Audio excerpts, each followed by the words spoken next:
Pô, tem um negócio. Essa porra toda. Tem um negócio novo agora que é tipo os caras jogam e formam uma espuma assim, colorida. Sei. Toda hora me fica. Pra caralho. O que Eles é fingem que aquilo? é refrigerante, mas é um negócio que chama pasta de dente de elefante. É um experimento científico que você mistura uns negócios lá e... Só que aí os caras pegam, os russos estão fazendo fake, que eles misturam tipo bicarbonato, Fanta, Sprite, aí taca lá e sai aquela bazuca, né? Só que na verdade é uma reação química. 5, 4, 3, 2, 1.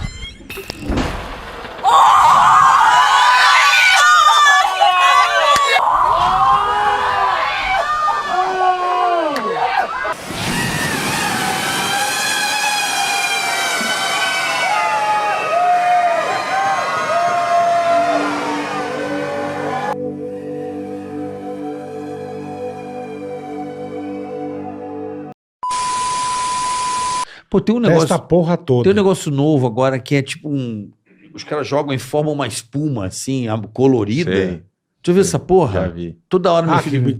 Pra caralho. O que Eles é fingem aquilo? que é refrigerante, mas é um negócio que chama pasta de dente de elefante. Hã? É um experimento científico que você mistura uns negócios lá e Esse já fez faz ou não? aquela espuma. Já fiz também. Essa Só que aí espuma os caras com cor. pegam, os russos estão fazendo fake, que eles misturam tipo bicarbonato, Fanta, Sprite, aí taca lá e sai aquela bazuca, né? Só que na verdade é uma reação química. Se for de Esqueci bicarbonato. agora. Last year, my buddy Fletcher and I were here with this monster of a flask, but with one critical oversight. We didn't make the floor stiff enough because I just didn't consider the forces to be so high they'd lift a 1-ton structure 5 feet into the air. And so while that attempt did yield a new Guinness World Record of 60 feet, I couldn't stop thinking about just how high it could have gone if only all that stuff that came out of the bottom was actually forced to come out through the top. Like, what would happen if I spent the year designing and building something that weighed 5 tons and was basically bomb-proof? And then what if it was time to return to my buddy Dale's walnut farm in the small town of Gridley, California,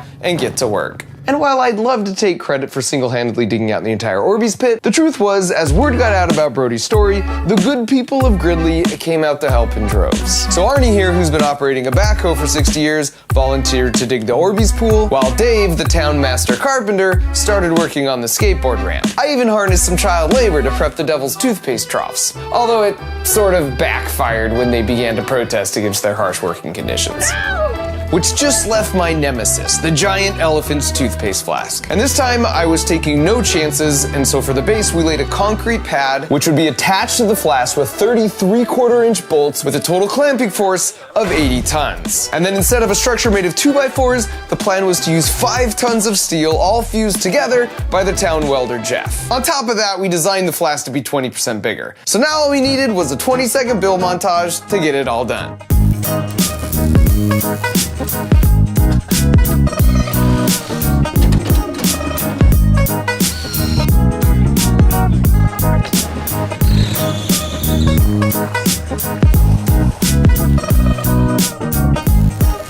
And so as the party construction continued on for several days in the 105-degree heat, let me take a moment to try and debunk a myth about elephant toothpaste floating around on the internet. There are some wildly popular videos on YouTube, some with over 30 million views and hundreds of thousands of likes, which demonstrate that when you simply add a bunch of soda to some Orbeez and then create a Mentos Sprite solution and pour it over the top, you get this.